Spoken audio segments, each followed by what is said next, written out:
en el proceso industrial, como puede ser mover materias primas desde el depósito a la línea de producción, mover productos semi-elaborados entre un punto y otro del proceso, y mover productos finales desde la línea de producción al depósito de productos terminados. Por lo tanto, siempre es necesario mover cosas. Hasta el acto humano de cargar algo y llevarlo a pie de un lugar a otro es un acto de transporte, ¿no? No todas las cosas se pueden transportar de esa manera, pero es un medio de transporte más dentro de planta. Y hasta esos movimientos tienen que ser optimizados y pensados, ¿no? Ya que demandan energía, tiempo, y por lo tanto tienen asignado un costo. Como dicen los norteamericanos, time is money. O sea que cualquier cosa que nos haga gastar tiempo, aunque sea un ser humano llevando una bolsa de un lado para el otro, es dinero. Y como es dinero, tenemos que estudiarlo y optimizarlo. Y buscarle la vuelta para que sea lo más amigable con el medio ambiente posible. Ese un poco es el concepto de hoy. El tema es sumamente amplio porque hay miles de formas diferentes de mover objetos. Incluso a veces, para una misma tarea, se puede pensar en 4 o 5 tipos de transporte diferentes. Entonces ahí el ingeniero industrial tiene como objetivo poder dilucidar cuál es el mejor, cuál es el que menos consume, cuál es el más amigable con el medio ambiente, cuál es el más económico en términos de tiempo y costos tanto presentes como futuros, ya que a lo mejor a veces se plantean soluciones con tecnología muy avanzada y son magníficos en el presente, pero en el futuro son carísimos de mantener. Entonces, hay que ver en cada caso qué es lo que más se adecúa al proceso industrial y a la ecuación de costo y beneficio. ¿Alguna vez ustedes han estado presenciando o han trabajado en algún sistema productivo en donde haya muy evidentes sistemas de transporte?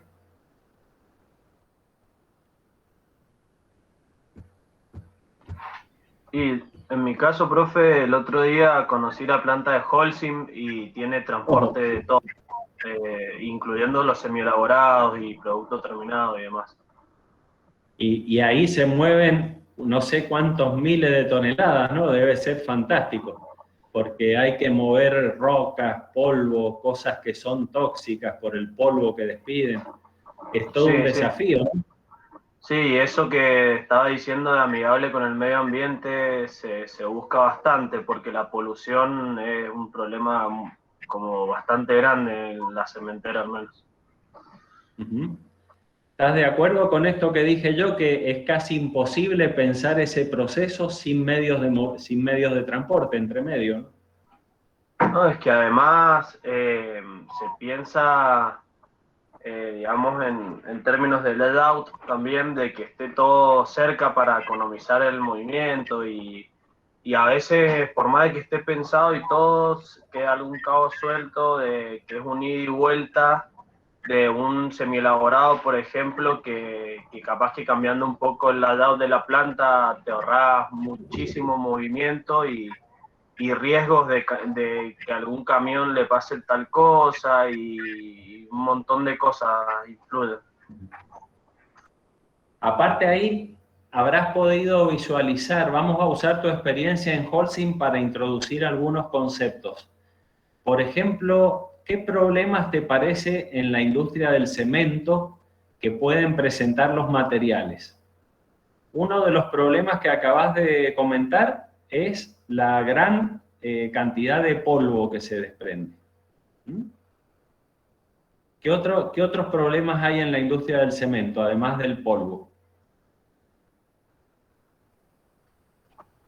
La verdad que todavía no he analizado muy profundo el proceso, pero pero ese creo que es el más grande, al menos en esta industria. Grandes cargas, Y, puede ser. ¿Eh? Que Ahí transporte queda de un grandes poco, cargas. quería decir algo. Sí. Grandes Dale, cargas, tío. digo. No sé si se escucha bien. Sí, coméntame Grandes, que no te alcancé a escuchar. transporte de grandes cargas. Sí, también el volumen Ah, sería. Y probablemente haya también requisitos de volumen por unidad de tiempo, que sería un caudal o flujo. ¿Mm? Y también se me ocurre que puede haber problemas de temperaturas en algún lugar del proceso. No sé si al salir del horno, por ejemplo, si los materiales todavía están muy calientes, como para poder ser transportados con una cinta de goma, por ejemplo, una cinta transportadora de goma que se puede derretir con el calor. Bueno, cada industria va presentando montones de desafíos a cumplir y a resolver, y el ingeniero industrial es tal vez uno de los más capacitados para resolver este tipo de problemas, porque hay muchas especialidades dentro de la ingeniería, pero muy pocas que tienen formación en tan diversos rubros como el ingeniero industrial.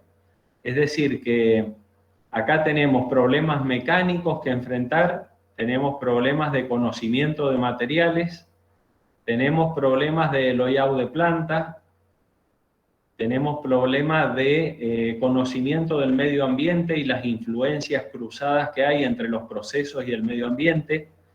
Hay problemas de economía y de finanzas, porque la elección de cualquier transporte debe ser transformada en definitiva en un proyecto que hay que sacarle una tasa interna de retorno, hay que obtener un valor actual neto para tomar una decisión. En definitiva, el ingeniero industrial es quien más capacitado está para resolver este sí, tipo de problemas tecnológicos. profe, Bueno, y sí. además de todo lo que dijo, le agrego el problema de los recursos humanos. Muchas veces por ahí el ingeniero industrial está como más capacitado en el trato con la gente y cómo liderar proyectos y demás que otras especialidades que son más técnicas quizás. Uh-huh. Sí, es impresionante. Por eso les digo que el perfil del ingeniero industrial, ustedes tienen la suerte de haber estudiado esta carrera, que les da un perfil muy adecuado para cualquier tipo de trabajo dentro de estas áreas, porque son tanta la cantidad de cosas que confluyen en el proyecto a resolver que no todos los ingenieros, sobre todo los especialistas, no siempre tienen la mente tan general como para poder abarcar un proyecto en su conjunto. En cambio, el ingeniero industrial está acostumbrado a lidiar con estas cosas y se hace experto en la resolución de estos problemas. Así es que esto pienso que son temas muy interesantes para que ustedes los puedan abordar con distintos niveles de profundidad. Fíjense lo que les voy a decir.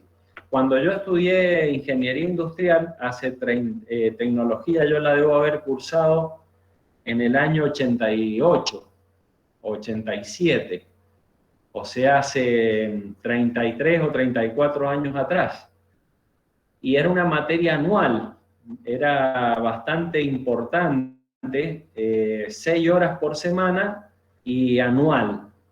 Entonces nosotros llegábamos a diseñar máquinas de transporte, es decir, una parte de la materia nos permitía hacer los planos de construcción y hacer el cálculo mecánico y estructural para hacer una cinta transportadora, un tornillo sin fin, para poder hacer un elevador a cangilones, por ejemplo, que ahora los vamos a ver en algunas diapositivas.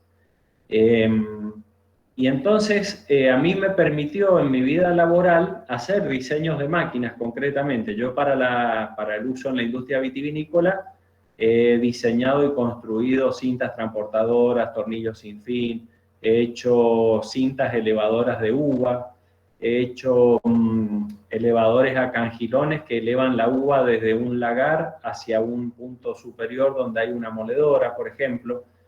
Y también trabajé en la industria de los cereales y desarrollé los que se llaman chimangos, que son tornillos sin fin muy largos, que permiten mover unas 10, 15 toneladas de cereal por hora, desde un silo, por ejemplo, para cargar un camión o cosas por el estilo. Y todo eso, aunque ustedes no lo crean, lo hice con mi carpeta de tecnología industrial de 30 años de antigüedad. Porque la tecnología que se usa para desarrollar los transportes tradicionales no ha variado mucho en el tiempo. Le podemos agregar, sí, un variador de velocidad electrónico o alguna cuestión moderna para mejorar el funcionamiento, pero la cinta en sí sigue siendo la misma que hace 60 o 70 años. Rodillos montados sobre rodamientos, una banda de goma con mayor o menor tecnología, pero es la misma de siempre, una tela engomada, a lo mejor hay materiales hoy en día un poco más modernos que soportan más temperatura o más agresividad química, pero en realidad son los mismos materiales de siempre. Así es que ustedes ahora con esta materia de tecnología más corta, de un semestre solamente y de 4 horas por semana, ustedes tienen la opción de especializarse en este tipo de cosas. Por ejemplo, alguno que le pueda interesar esta temática, esta es una temática que da mucho trabajo, o sea, tiene muchas posibilidades laborales, y uno puede hacer un posgrado, puede hacer algún curso luego dedicado específicamente a este tipo de máquinas.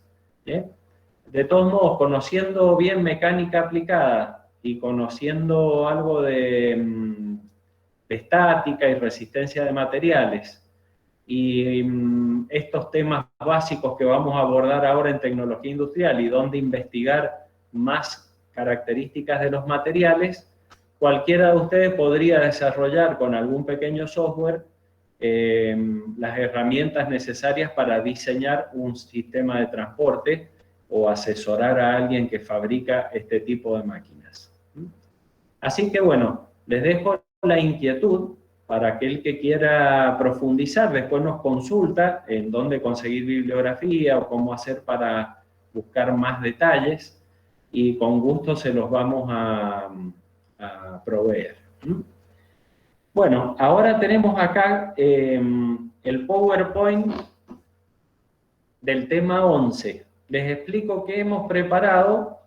Como es un tema largo y se hace difícil darlo en forma virtual y en poco tiempo, y requiere un poco más de meditación, digamos, y poder detenerse en alguna cosa para mirarlo con más detenimiento y poder aprender más. Entonces, he preparado una serie de 4 archivos que son diapositivas con audio. Esas diapositivas con audio están presentadas en el aula abierta como primera parte, segunda parte, tercera parte y cuarta parte. O sea, en el título van a encontrar que una dice primera parte, por ejemplo, movimiento de materiales. Segunda parte, tipos de máquinas de transporte, cosas por el estilo. Van a encontrar 4 archivos, cada uno tiene una duración más o menos, es un PowerPoint con audio que tiene una duración de unos 25 minutos cada uno, que los tienen que ver con tranquilidad en el horario que ustedes crean conveniente para poder acceder a los contenidos generales del tema.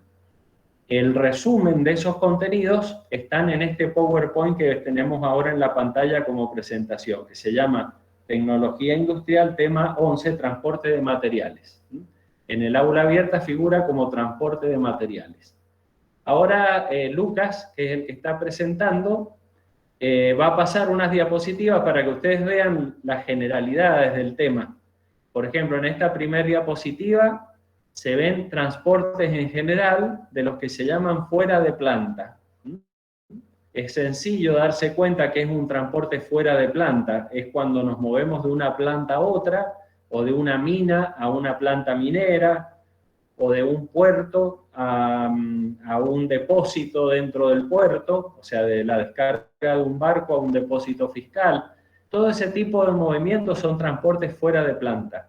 Y hay desde transportes aéreos, por ejemplo, este enorme avión ahí que se ve que le están cargando una carga gigante en su interior, los tremendos barcos como este que encalló hace poco en el canal de Suez, los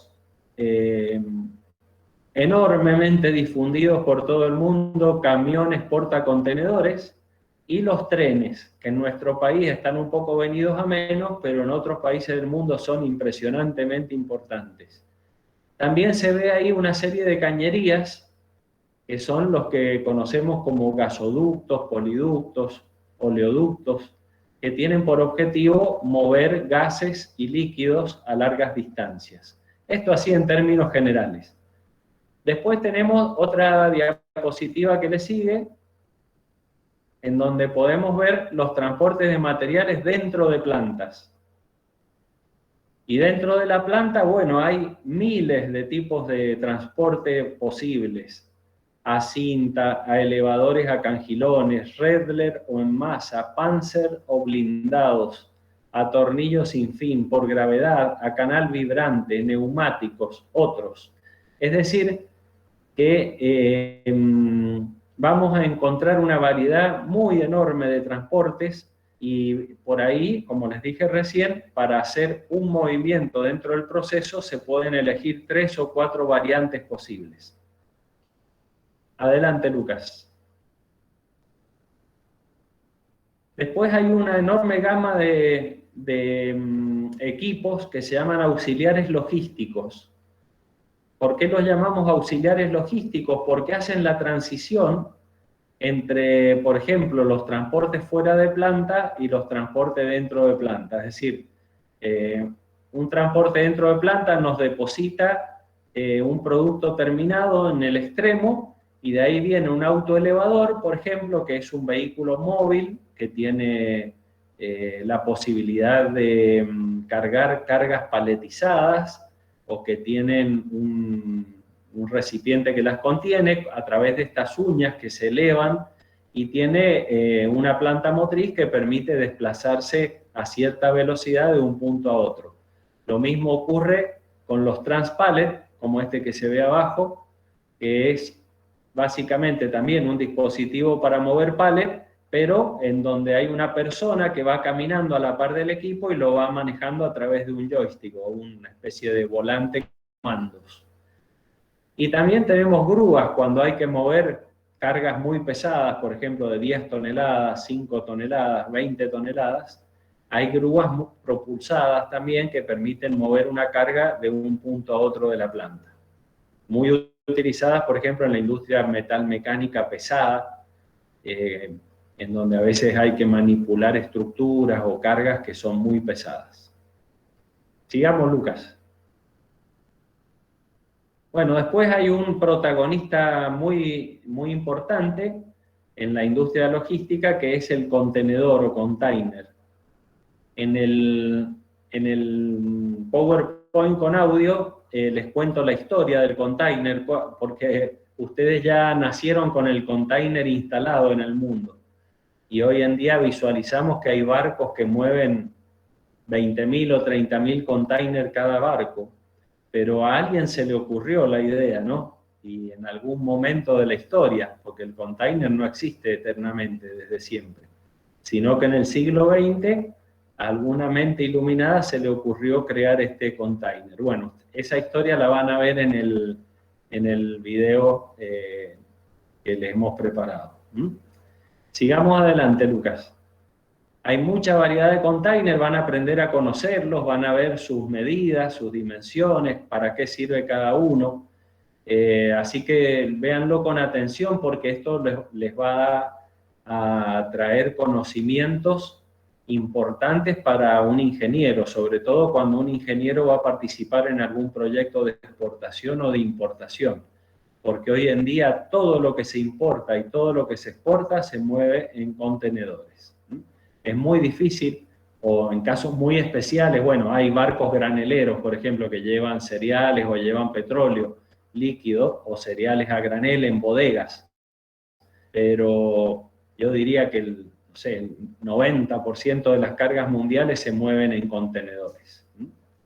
Por lo tanto, hay que aprender a conocer los contenedores y saber cuáles son sus alcances y limitaciones. Anda pasando, Lucas. Ya después ellos lo van a ver en detalle en el audio. Hay distintos tipos de contenedores. Después vienen transportes clásicos dentro de planta, como el transporte a cinta. Estas diapositivas muestran las generalidades. Después van a ver los detalles de los transportes a cinta. Seguí avanzando. Las partes que los constituyen, los usos para los que sirven. Después están los elevadores a cangilones. Seguí un poquito. Que son cintas verticales. Acá se ve la forma. Muy habitualmente se los encuentra en los silos en los cuales se manejan cereales. Un elevador a cangilones, por ejemplo, puede elevar cereales desde la base, donde descargan los camiones, hasta 50, 60 metros de altura, que mide un silo de varios millones de kilos de cereal. Los transportes Redler y los Panzer, que son transportes de cadena.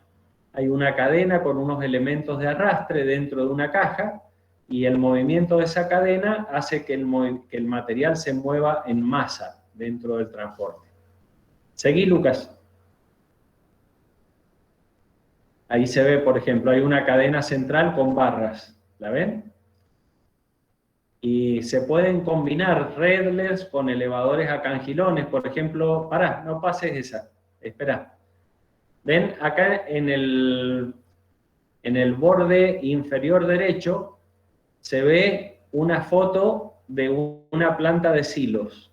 Esas torres que se ven tan elevadas, que son de 50, 60 metros de altura, son elevadores a cangilones. Y luego se ve que de esas torres se desprenden unos tubos o caños o cajas que salen del elevador a cangilón y van a la punta de un silo. De esos caños o cajas, a veces puede ser un caño dentro del cual va un tornillo sin fin de 30 a 40 metros de largo, y otras veces puede ser una caja en donde va un transporte de cadena con barras y que permite descargar desde el elevador a cangilones los cereales en el silo que se elija. Desde lejos se ven finitos esos tubos, pero son tubos de 30 a 40 centímetros de diámetro y en el interior va un transporte. Ahora sí, avancemos, Lucas. Bueno, los transportes Panzer tienen el mismo nombre que los tanques de guerra de los alemanes de la Segunda Guerra Mundial, porque Panzer en alemán, ¿alguno sabe alemán?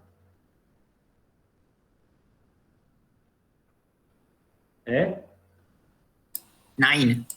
Nein. Nein. Bueno, la palabra Panzer en alemán significa blindado. Es un transporte blindado. Blindado en el sentido que es una caja cerrada dentro de la cual va una cadena, dos cadenas en realidad, entre las cuales se insertan barras, y es el transporte típico que va en las galerías de las minas. Que permite sacar minerales triturados del interior de una mina profunda hacia el exterior.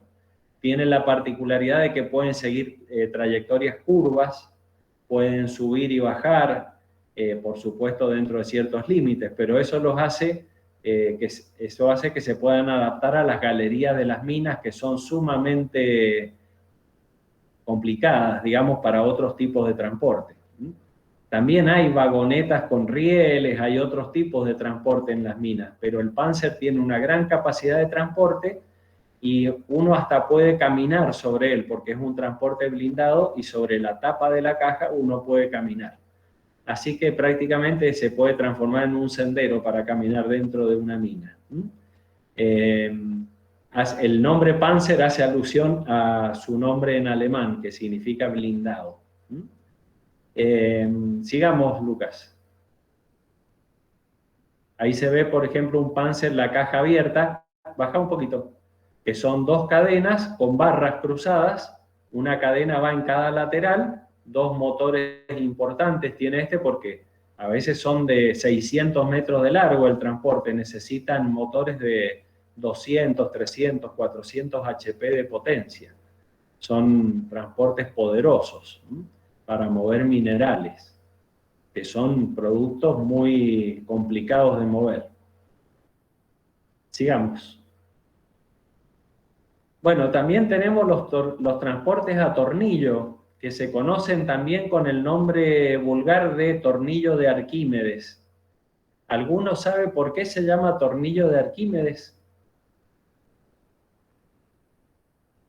Porque Arquímedes hizo una bomba de agua con un tornillo de esos. Claro, Arquímedes fue el inventor de este tornillo. Es una hélice. Arquímedes supongo que la habrá construido de madera a partir de un tronco de árbol o algo por el estilo, y la fuerza motriz la debe haber producido con algún tipo de engranaje de madera y algún animal, por ejemplo, un caballo, un burro, alguien que caminando alrededor de una rueda hiciera girar el mecanismo. Dice la historia, no sabemos cuánto tiene de realidad y cuánto de mito, que Arquímedes creó este tornillo para elevar agua del río a la ciudad de Siracusa y alimentar una fuente superior, a una altura superior, para que el agua después descendiese por gravedad a las distintas casas. Por eso Siracusa era famosa, porque tenía agua que fluía, o sea, no había canillas en esa época en el sentido de los sistemas modernos, pero sí habían pequeños canalcitos con esclusas que permitían que dentro de una casa corriera un hilo de agua y uno pudiera surtirse de agua a partir de él. Es decir, que había agua corriente. Algo parecido también se ha encontrado en el Machu Picchu. No sé si alguna vez alguno ha viajado al Machu Picchu. En las ruinas de Machu Picchu hay conductos entre medio de los muros que conducen un hilo de agua, por ejemplo, un pequeño caudal de agua. En ese caso, como está en la montaña, se aprovechaba el desnivel de los deshielos y el agua se almacenaba en piletas por arriba del nivel de las casas y luego se iba vertiendo en estos canalcitos que recorrían los muros, y entonces el agua estaba disponible en distintos puntos de la ciudad. Bueno, Arquímedes inventó esto y también puso agua disponible en distintos puntos de la ciudad de Siracusa, donde él vivió.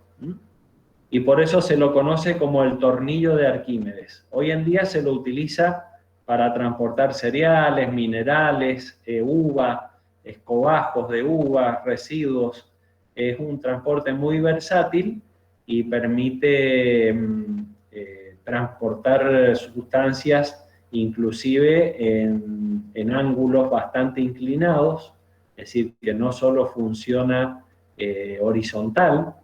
Cuando es abierto puede funcionar hasta 15 grados de ángulo, pero metiendo el sinfín dentro de un tubo, como les mostré más anteriormente en esa planta de silos, pueden tener ángulos de 45 grados, por ejemplo, ya sea para subir cereales o para descargar cereales.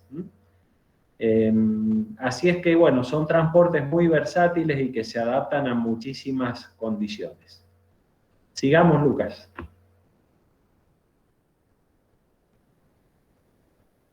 Ahí Pablo agregó un comentario. Sí. En Europa se está utilizando el tornillo, digamos, de Arquímedes para generar energía en pequeñas acequias o en pequeños cauces. Se le hace bajar agua y se genera bastante energía. Creo que acá en Argentina todavía no. Pero O sea, se lo usa como turbina, en una palabra. Exacto. Se lo pone en desnivel también a 45, 30 o dependiendo del declive, y ahí se le hace bajar agua y se empieza a generar energía. Ajá. Buenísimo. Esto, bueno, usando el rozamiento del agua con el tornillo, claro, se genera una fuerza de empuje. Después Si el sí tornillo consigo, gira con un motor mecánico, le aplica una fuerza de empuje al material que quiere desplazar. Ahora, si el material es el que se desplaza y el tornillo está fijo entre dos puntos de apoyo, entonces el tornillo empezará a girar. Y ahí exacto, supongo que será el mecanismo que habla Lucas, que le pondrán un alternador o algo así en la punta y generan energía eléctrica. tal cual. Después si encuentro voy a subir un link ahí en Uh-huh. en Facebook.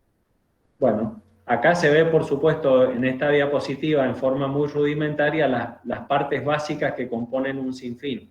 Pero los sinfines pueden tener, como les dije, 50 metros de largo, 100 metros de largo.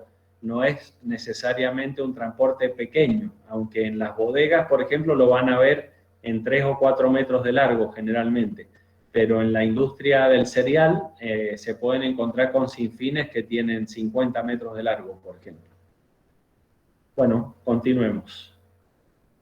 Y acá miren, esto es algo maravilloso, el transporte por gravedad. Tiene un solo problema, que solo funciona de arriba hacia abajo, pero es maravilloso porque no consume energía. ¿Cuáles son transportes por gravedad? Todos los que se puedan imaginar que permitan mover una carga desde un punto superior a un punto inferior.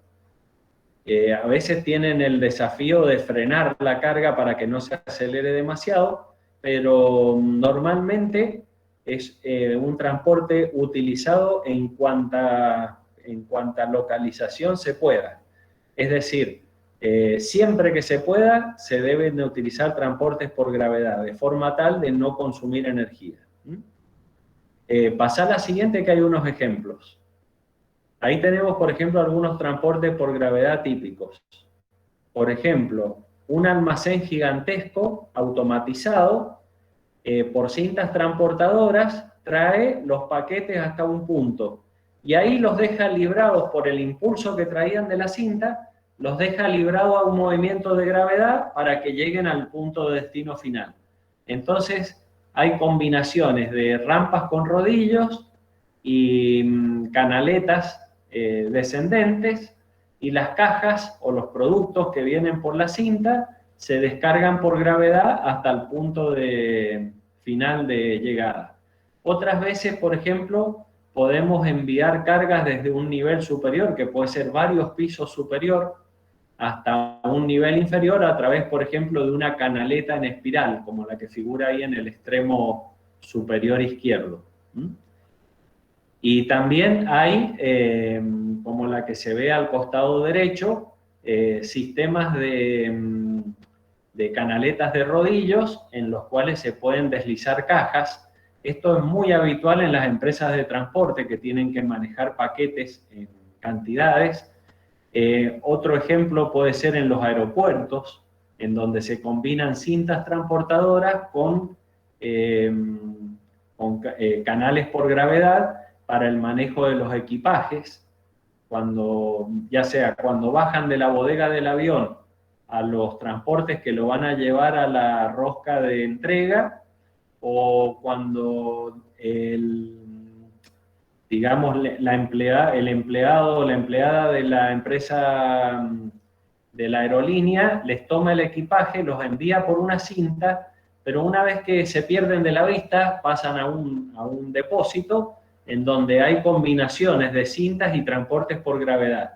Y hay sistemas automáticos de derivación que permiten que cada equipaje, de acuerdo al código de barras que tiene en la etiqueta, pueda ser derivado al destino que le corresponde. Es decir, que los transportes se pueden hacer complejos como uno quiera, pero los elementos constitutivos son elementos típicos: cintas transportadoras, tornillos sin fin, transportes por gravedad, elevadores a cangilones, etc. Bueno, sigamos, Lucas. Este transporte, el de canal vibrante, es un transporte muy interesante. En la industria vitivinícola lo van a ver a veces como una mesa de selección, es decir, una mesa vibrante que hace que la uva, los granos de uva, avancen en un determinado sentido. Pero eso no quiere decir que sean transportes de pequeño tamaño, porque a veces pueden haber transportes a canal vibrante que pueden tener hasta 200 metros de largo. Así que no necesariamente son pequeños transportes. En las bodegas sí, van a encontrar versiones de 3 o 4 metros de largo de transportes vibrantes, pero en la industria minera, por ejemplo, pueden llegar a encontrar transportes vibrantes de 200 metros de longitud. Por lo general, utilizan un efecto físico para poder transportar. Yo voy a tratar de mostrárselos acá en la pantalla. Miren, voy a tomar una carpeta y voy a colocar un objeto arriba, en este caso una tapita. Ustedes saben que hay un rozamiento estático y un rozamiento dinámico. El rozamiento estático es aquel que, si yo voy inclinando la carpeta, mantiene la tapita en su lugar, hasta que en un momento dado se vence y la tapita se cae. El rozamiento dinámico, en cambio, es aquel que existe en movimiento. Es diferente del estático. Cuando uno tiene un objeto en movimiento, esa fuerza de rozamiento estático disminuye. Es más fácil vencer la fuerza de rozamiento cuando uno está en movimiento que cuando uno está quieto. Entonces, estos sistemas de transporte vibrantes se manejan con lo siguiente. Avanzan con una velocidad, vamos a hacerlo así. Avanzan con una velocidad tal que no se vence el rozamiento dinámico y luego retroceden a gran velocidad. El efecto es que el objeto se desplazó una cierta cantidad. O sea, está ahí. Avanzo y luego retrocedo y el objeto se desplazó. ¿Ven? Avanzo despacito, retrocedo rápido. Avanzo despacito, retrocedo rápido. Y entonces la tapita se va moviendo arriba de la superficie.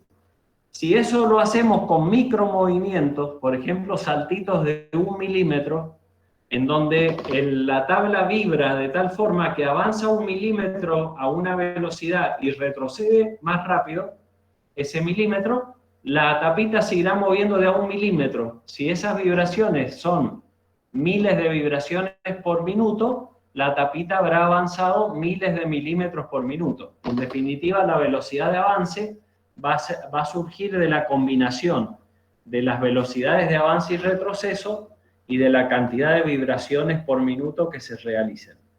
Es decir, que combinando estos sistemas mediante motores especiales que son vibrantes y también algunos sistemas de biela manivela y algunos otros sistemas con motores magnéticos que tienen esta particularidad, que avanzan en una velocidad y retroceden en otra, entonces combinando todos esos aspectos tecnológicos se obtienen mesas o tablas vibrantes que hacen avanzar el material a una velocidad bastante grande. Bueno, sigamos, Lucas. Era para que tuvieran una idea de qué se trata.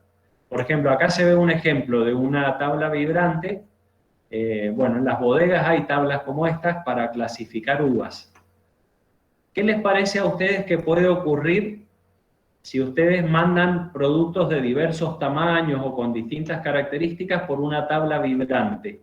Si es un fenómeno dinámico que tiene que ver con el rozamiento, con la velocidad y con la masa inercial, en definitiva, ¿qué les parece que le ocurriría a objetos que tengan distintas características en una tabla vibrante? Avanzan a distintas velocidades. Exacto, ¿eh? Entonces por eso se los usa mucho en sistemas de clasificación, porque permiten de alguna manera separar los que tienen mayor densidad de los que tienen menor densidad. Por ejemplo, si ustedes quieren clasificar granos de uva de buena calidad y entre medio vienen algunos granos pinchados, por ejemplo, que se han quedado sin jugo o son pasas porque se han secado, deshidratado, o alguno que lo ha atacado la botritis, por ejemplo, está con moho. Entonces, el solo hecho de hacerlos vibrar y avanzar va a hacer que unos se retrasen con respecto a los otros. y entonces se hace más fácil clasificarlos también. Así que, bueno, son efectos físicos que se pueden utilizar para lograr algún tipo de efecto industrial deseado. Bueno, después hay una gran familia de transportes que son los transportes neumáticos. Estos son transportes en donde está, digamos, utilizado el aire como medio o como vehículo para motorizar a las partículas que se quieren transportar. Entonces pueden haber sistemas donde hay un ventilador de succión que succiona a través de un tubo y aspira, y entonces levanta partículas de sólido que se mueven por dentro del tubo y en algún momento hay un punto de descarga.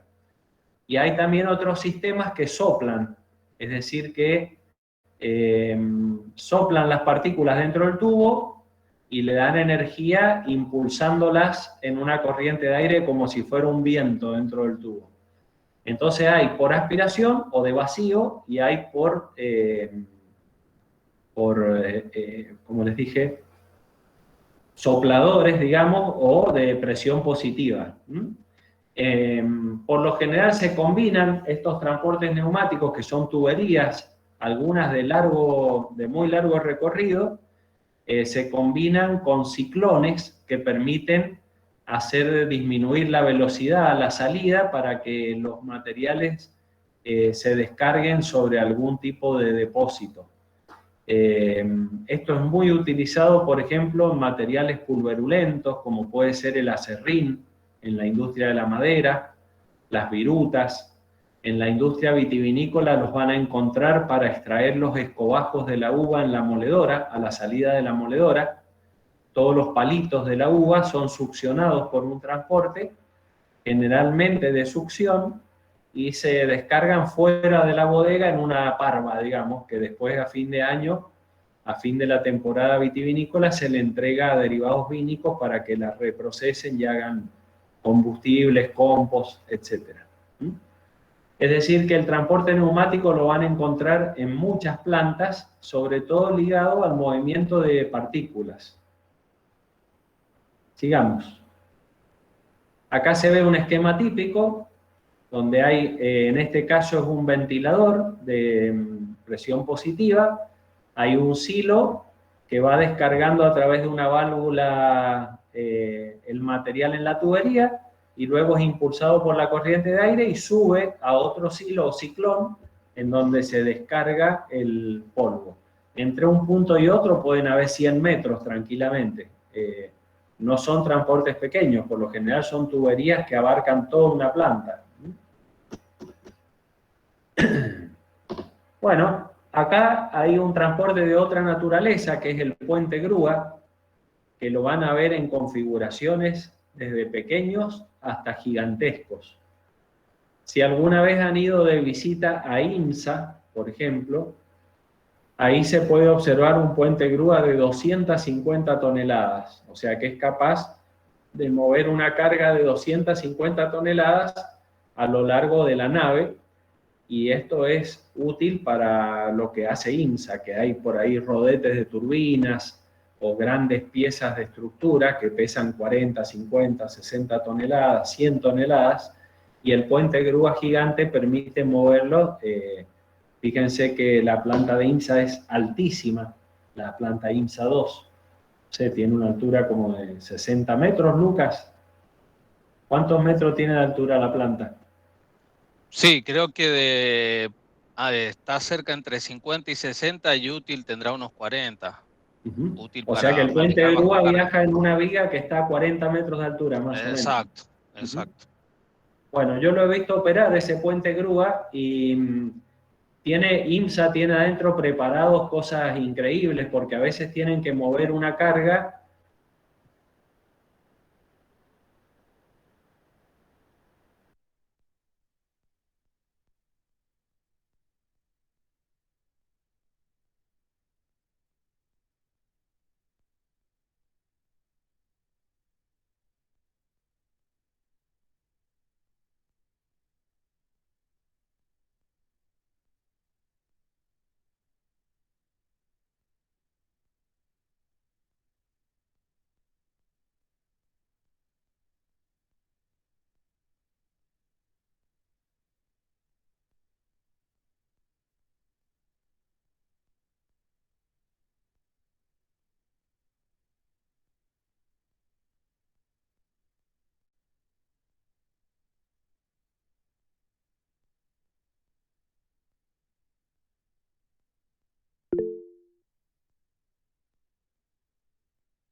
Me quedé un minuto sin internet, discúlpenme.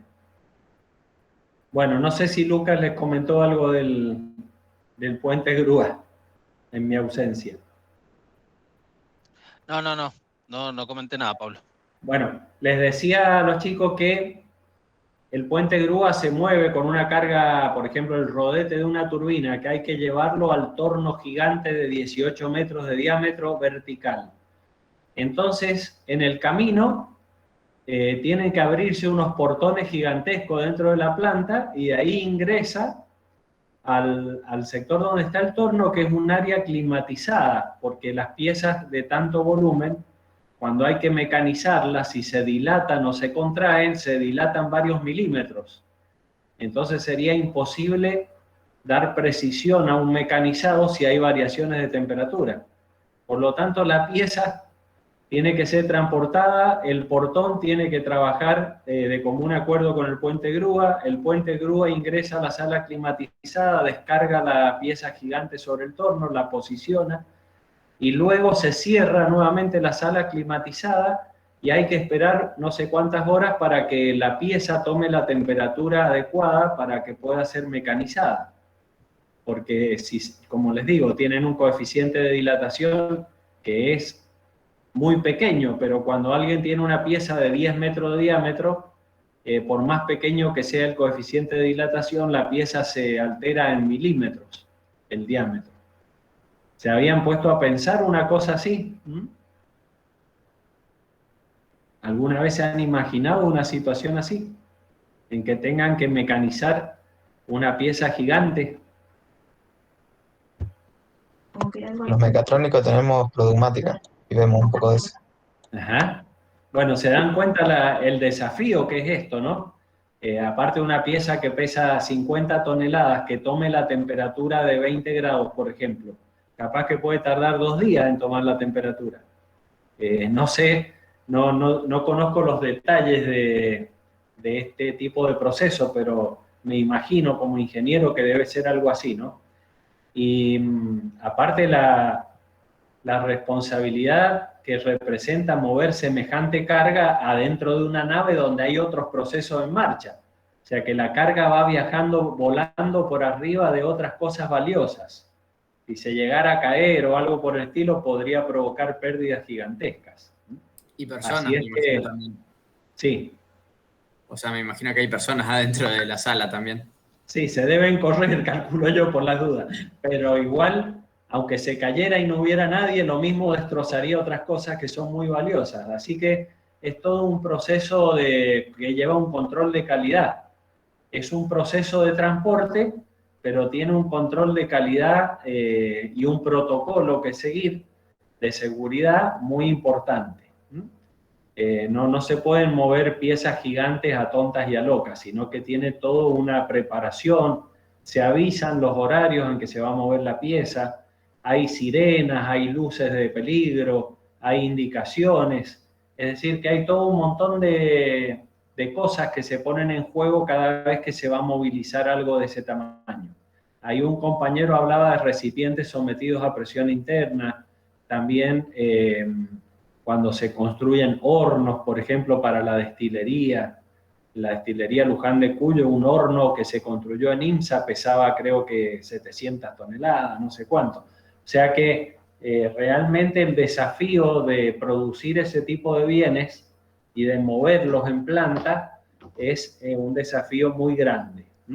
En IMSA también hay una grúa ferroviaria, hay una locomotora con una grúa.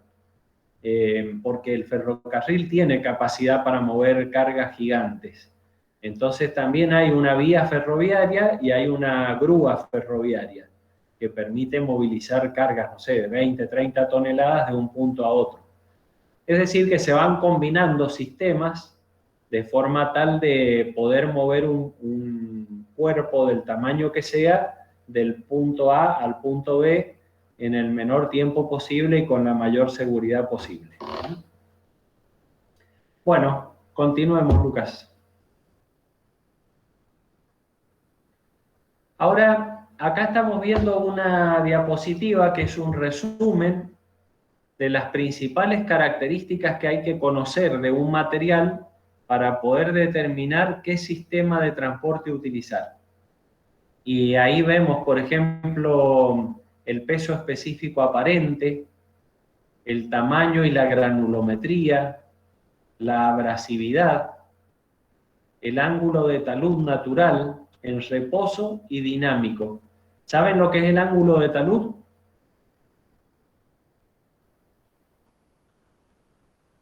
Bueno, ¿El fíjense ángulo que ahí. empieza a caer puede ser? Claro, ahí en el ángulo derecho superior se ve un montoncito de cereal o de arena, no sé qué es lo que es por el color. Y se ve que forma un cono. Los materiales, cuando uno los pone sobre una superficie plana, por la acción de la gravedad, forman un cono. Ese ángulo que forma digamos, la directriz del cono con respecto a la horizontal se conoce como ángulo de talud. La generatriz del cono con respecto a la horizontal forma un ángulo que se conoce como ángulo de talud. Y existe en reposo y dinámico.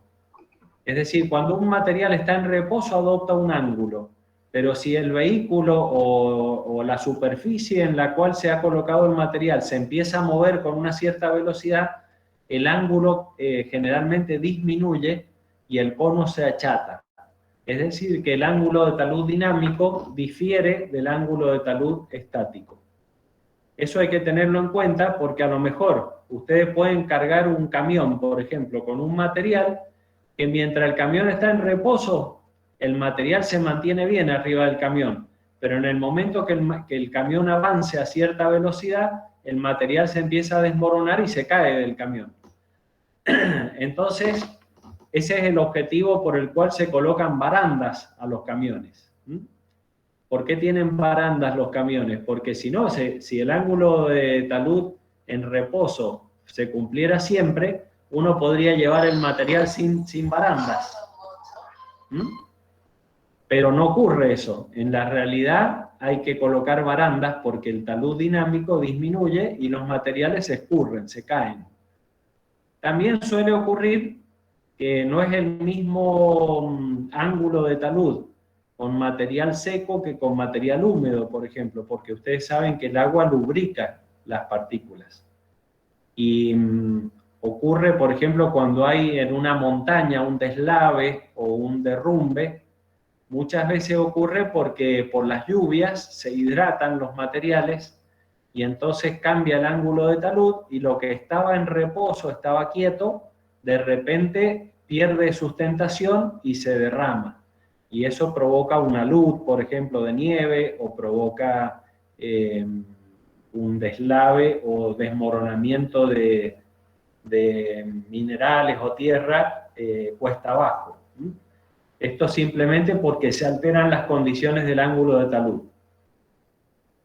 Bueno, hay otras características como la explosividad, la corrosividad, si el material es pulverulento o no, si el material necesita condiciones de asepsia, si el material ataca las gomas o los plásticos, porque muchos transportes, como las cintas transportadoras, por ejemplo, están constituidas de gomas y plásticos. Es decir, que hay que conocer todas las características de un material, su temperatura también, con el objetivo de poder diseñar el transporte adecuado. Y eso nos conduce a criterios de selección de máquinas de transporte. Si hacemos un resumen de los criterios, lo primero que se debe hacer es una planificación gráfica y cronométrica. Gráfica sería el layout del transporte, es decir, el recorrido que tiene que llevar en planta el transporte. Y cronométrica es en qué tiempo tiene que cumplir esos movimientos. Porque podemos ir del punto A al punto B en 1 hora o podemos ir en 2 minutos. Y no es lo mismo un transporte que otro. Por lo tanto, hay que hacer una planificación gráfica y cronométrica. Por otro lado, hay que observar las normas generales. Por ejemplo, si el transporte va a mover algo que es tóxico o que emana gases, y bueno, no se puede llevar en un transporte abierto por el medio de una planta donde hay gente trabajando. Si vamos a mover, por ejemplo, cortes de carne vacuna de el faenamiento a la cámara frigorífica y hay en el ambiente moscas o condiciones de insalubridad, el transporte deberá ser cerrado también. Y así un montón de casos que uno puede ir teniendo que evaluar y resolver en distintas situaciones. Hay otros productos alimenticios que requieren ir en atmósfera inerte, por ejemplo, para que no se oxiden. Hay productos químicos que se combinan con el oxígeno del aire, también tienen que ir inertizados. Hay un montón de situaciones que hay que analizar. Entonces hay que observar las normas generales para cada tipo de material. A partir de ahí se puede seleccionar. Para que haya una selección tienen que haber 2 o 3 transportes que sirven.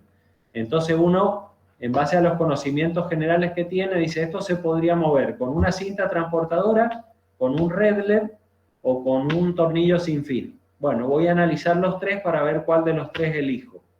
A partir de ahí entonces viene el estudio económico comparativo, donde tengo que hacer un modelo matemático para comparar el costo inicial, amortizar, que es el costo de adquisición más el costo de instalación.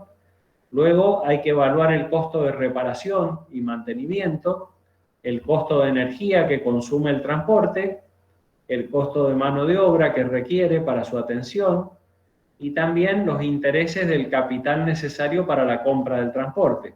Todo eso va a constituir una ecuación de costo-beneficio y habrá que estudiar cuál de los 3 transportes es el que mejor ecuación nos presenta. Bueno, sigamos. Bueno, y el resumen a nivel logístico de todas las cosas que hemos charlado hasta ahora es lo que se conoce como almacén automatizado. El almacén automatizado es una gran combinación de estanterías, transelevadores, transportadores, aportando todos los movimientos necesarios dentro del almacén. Muchas de estas máquinas controladas por software, es decir, que tienen cierto grado de robotización para optimizar los movimientos y también para automatizar los movimientos. Entonces, por ejemplo, uno puede entregar al transporte un material con un código de barras y el sistema le indica en dónde están almacenadas las unidades de ese tipo de código de barra y el transporte en forma automática va a programar su itinerario y va a ir desde el lugar de carga hasta el lugar de almacenaje sin ayuda del ser humano, va a ir en forma automática y va a depositar el producto donde corresponde. Luego, cuando el software le pida ir a buscar ese producto para hacer un pedido para un cliente, el mismo robot va a saber perfectamente dónde está almacenado y lo va a ir a buscar para traerlo al punto de entrega. Ese tipo de movimientos son automatizados totalmente. Y también tiene la particularidad de que en el software se va dando de baja las unidades que van saliendo y se le va dando ingreso a las que van entrando y permite hacer el balanceo del stock en cada momento y llevar una función administrativa contable. Es decir, que estos almacenes automatizados no solo mueven mercaderías, sino que también permiten la administración de los stocks. Acá en Mendoza hay uno bastante grande que es el Centro de Coordinación de BEA en la autopista Acceso Este, en la Ruta 7, a la altura de Rodeo de la Cruz. Ahí hay un centro de distribución regional de BEA que en su interior almacena en forma automatizada. Y hay otros almacenes automatizados, aunque de menor tamaño, en otros tipos de industrias. Sigamos, Lucas. Acá se ven otras imágenes de un almacén automatizado. Pueden ser muy grandes. Por ejemplo, yo los he visto de 10, 12 metros de altura, 100 metros de largo y 100 metros de ancho. Por ejemplo, una hectárea entera con estanterías de 10 metros de altura en todas las direcciones. Y, por ejemplo, una vez fuimos con los alumnos de visita a Droguerías del Sur, en Buenos Aires, que es un almacén automatizado gigante que, si mal no recuerdo, administraba y movía productos alrededor de 14.000 productos, como de 30 laboratorios, a 5.000 farmacias del conurbano, con el compromiso de entregar un pedido de una droga determinada en un lapso, creo que era de menos de 1 hora. Y cuando es interjurisdiccional, o sea que van a un barrio que está a 50 kilómetros de distancia, creo que era 2 horas el plazo.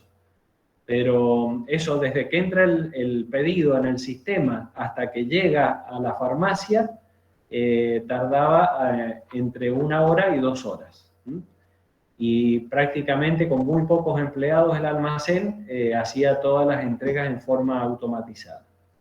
Esto lo pudimos observar en persona con los alumnos y es una cosa maravillosa. O sea, uno no puede creer, por ejemplo, cómo un sistema puede armar un pedido que incluye desde pañales descartables hasta drogas muy específicas, los mete en un contenedor pequeño. Ese contenedor pequeño es entregado a una traffic o a un camión, dependiendo del tipo de pedido que sea. Inmediatamente esos vehículos ya se van autoprogramando, digamos, los choferes reciben una hoja de ruta y parten con 7, 8, 10 o 20 encomiendas y tienen que lograr su resultado en 1 hora, como les digo. Y de esa manera cualquiera que pida un remedio en el conurbano bonaerense recibe su remedio con no más de 1 hora de atraso. Ese tipo de cosas se logran con estos almacenes. A su vez, cuando detecta un faltante, inmediatamente emite la orden de compra al laboratorio correspondiente para que haga llegar la droga en el menor tiempo posible. Es decir, que hace incluso la administración del stock. Bueno, acá Lucas me ha puesto otra diapositiva, que es la familia de las máquinas para movimiento de suelos. Los movimientos de suelos, si bien están muy emparentados con la minería y con la industria de la construcción, son movimientos de materiales, ya sea materias primas o productos terminados en el caso de la minería, o intermedios. Y si bien parecen transportes fuera de ruta, de hecho lo son, fuera de planta me refiero, sin embargo también hay máquinas de estas que trabajan dentro de planta. Si ustedes van, por ejemplo, a Holcim, como fue este compañero ayer, la semana pasada creo que fue, también hay motopalas, cargadoras, topadoras en el interior de las plantas porque tienen que mover parvas de minerales para que se vayan cargando en las cintas transportadoras o en los transportes que lo van a llevar al interior de los hornos de calcinación o de los precalentadores o las moledoras. Entonces van a encontrar máquinas de estas trabajando en el interior de las plantas y en el exterior de las plantas también. Algunas por su tamaño son eminentemente fuera de planta, como por ejemplo los camiones fuera de ruta que se usan en la construcción de grandes represas hidroeléctricas o en grandes movimientos de suelos cuando se hacen autopistas o terraplenes, por ejemplo, para ferrocarril, o por ejemplo grandes obras de ingeniería que requieren movimiento de millones de metros cúbicos de material. Entonces en ese caso se utilizan cargadores y camiones de tamaños muy grandes que se mueven fuera de planta. Sigamos, Lucas. Bueno, acá se van a ir viendo, en este grupo de diapositivas, se van a ir viendo distintos tipos de máquinas. La pala frontal, el cargador frontal, la retroexcavadora, el camión de obras, miren ahora, estos camiones que pueden llevar 250.000 kilos de carga, 120.000, 200.000, 250.000 kilos de carga, parece increíble, pero llevan 250 toneladas de carga. El neumático de este camión suele tener alrededor de 3 metros de altura, para que se hagan una idea. O sea que en la foto no se aprecia el verdadero, pero fíjense que para subirse al camión hay escaleras. escaleras de varios peldaños, pasarelas, es prácticamente un edificio, por eso no puede andar por ruta, se llama camión fuera de ruta. Fíjense la potencia de los motores, 1700 HP, es como una locomotora de ferrocarril. Una locomotora de ferrocarril es un motor de 1700 HP y puede llevar, por ejemplo, 100 vagones cargados. Bueno, un camión de estos puede llevar 250 toneladas cuesta arriba y lo hace con una velocidad importante. Bueno, son auxiliares de la industria minera y de la construcción de gran escala. Sigamos, Lucas. También hay este tipo de transporte, las traillas y el tándem, volquetes articulados, etcétera, que son vehículos que pueden llevar 50.000, 60.000, 80.000 kilos de carga. Sigamos. Ya eso lo van a ver bien en detalle ellos después. Bueno, ahora miren, llegamos a un punto en donde hemos incorporado un diagrama de flujo para darles una idea de cómo se selecciona una banda transportadora. Este diagrama de flujo sigue más o menos el estilo de los manuales de los grandes fabricantes de cintas transportadoras, que son Pirelli, Goodyear, las grandes empresas que hacen neumáticos, también construyen o fabrican bandas para construir cintas transportadoras. Entonces, ese tipo de empresas, por lo general, le brindan a sus usuarios manuales para que se guíen en la selección de las bandas transportadoras y en la construcción de los equipos.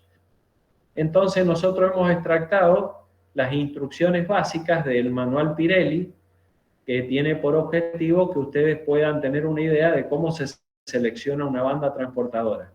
Y esto es la información que ustedes van a utilizar en la resolución del trabajo práctico número 6, que el profesor lo va a poner a disposición en el aula abierta próximamente. En el trabajo práctico número 6 se van a hacer las tareas básicas para seleccionar los elementos constitutivos de una cinta transportadora y o de un tornillo sin fin. Son dos ejemplos prácticos para que ustedes vean cómo es en la práctica la información que hace falta, cómo buscamos los datos del tipo de material, cómo tomamos decisiones sobre cuál es la banda transportadora más adecuada, a qué velocidad tiene que viajar, qué diámetro tienen que tener los rodillos que mueven la cinta, qué potencia hace falta, etc. Son algunas cosas que hay que aprender a calcular. La materia en este momento no les brinda toda la información necesaria para transformarlos en calculistas, pero nuestra idea es que tengan una idea general como para orientarse en caso de que lo tengan que hacer en la práctica en el futuro. Bueno, sigamos adelante, Lucas. ¿Ven? Acá les vamos a mostrar una serie de tablas que son del catálogo Pirelli. Seguí avanzando de a poquito, despacito. Cómo se selecciona una banda transportadora, los factores de corrección que se utilizan. A los cálculos teóricos se le aplican factores de corrección. La selección de la banda transportadora propiamente dicha. Los cálculos básicos que se hacen para seleccionar la banda.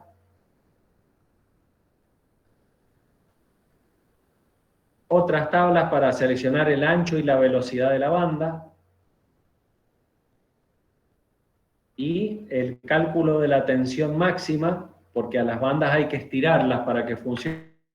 Entonces, ¿cuánto hay que estirarlo? ¿Cuántos kilos de tensión hay que darle? Eso dependerá de la cantidad de goma y tela que tenga la banda. También, de acuerdo al tipo de cinta, es el cálculo de la tensión máxima. Después se selecciona el número de telas que va a tener esa banda transportadora, porque no son de goma pura, serían muy flexibles, entonces son telas engomadas. Entonces, ¿cuántas capas de tela tiene una cinta?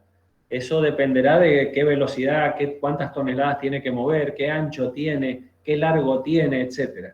En base a eso se selecciona la cantidad de telas. Bueno, finalmente la selección propiamente dicha de la banda transportadora que les permite hacer el pedido de compra a Pirelli. Por ejemplo, mándeme la banda de tal modelo, de tal espesor, de tal ancho, etc. Y Pirelli te cotiza y te envía la banda.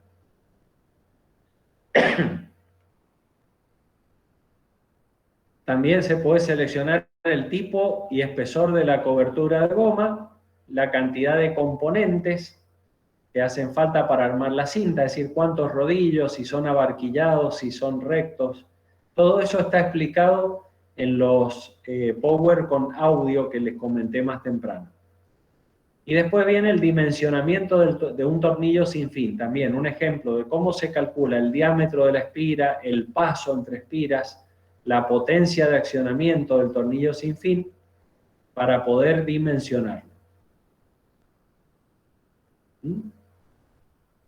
En base a los tipos de materiales a transportar, hay algunas fórmulas básicas que permiten seleccionar la velocidad de rotación y de ahí sacar la potencia necesaria para poder hacer el cálculo, para poder hacer la compra de la motorización.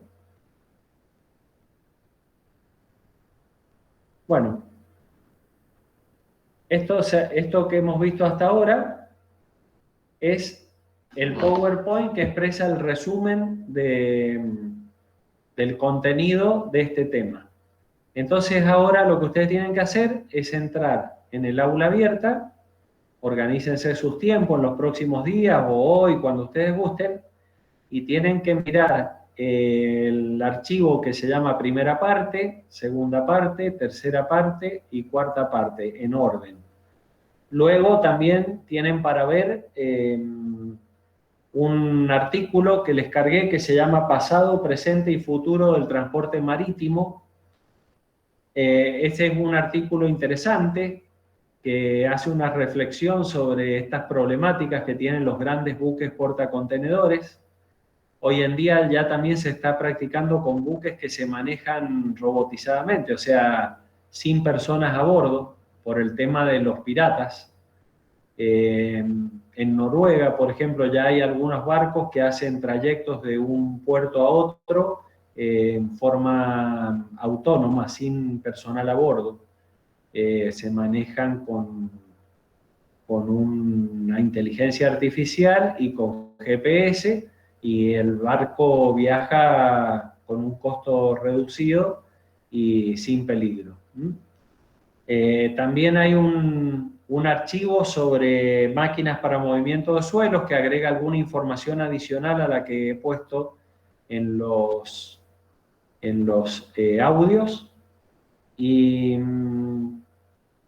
hay otro archivo que se llama Actividad, tema 11, que también tiene un poco de información sobre sistemas de transporte. O sea que tienen una cantidad de material que les va a tomar unas 3 horas mirar en forma completa. Organícense ustedes cuando lo quieren hacer y véanlo, porque es importante para luego resolver el trabajo práctico número 6 y para el próximo examen parcial.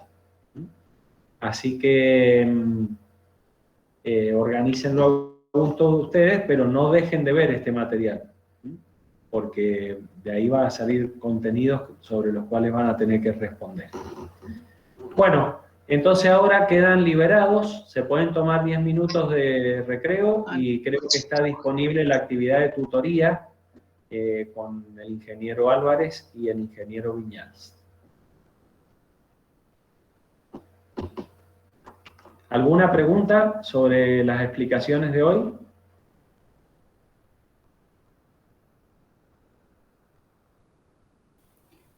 Profe, yo sobre las explicaciones de hoy no, sino que sobre el parcial hay gente que no pudo saber la nota que tiene, porque Bueno, nunca le envió la revisión.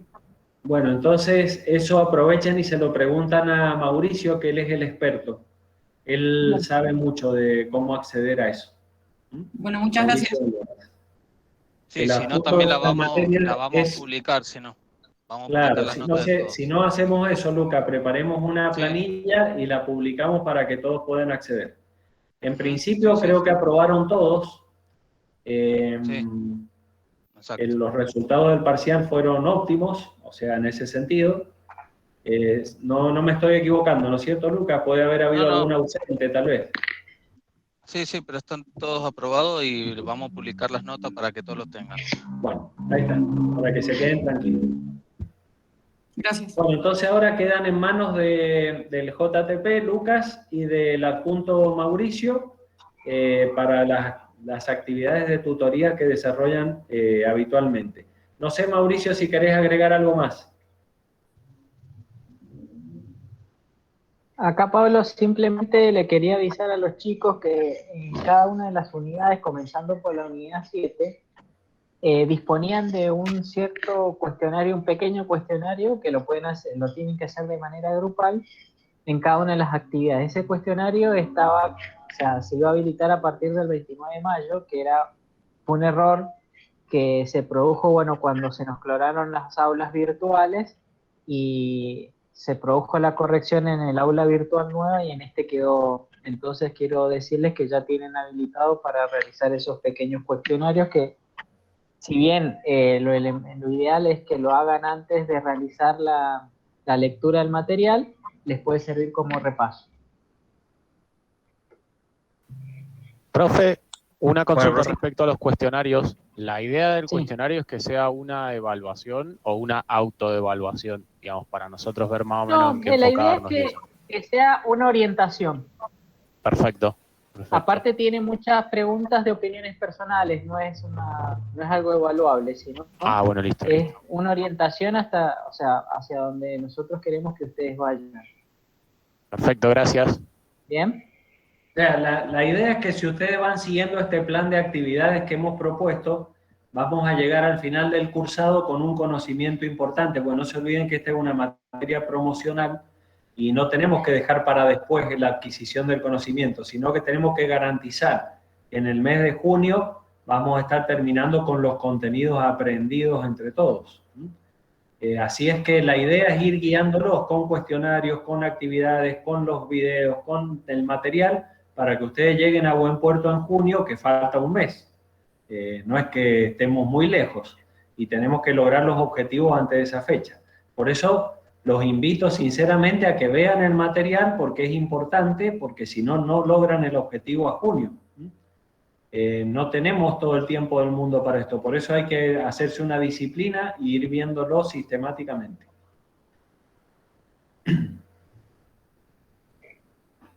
Muy bien, chicos, Bueno. por mi parte eso es todo. Ahí está.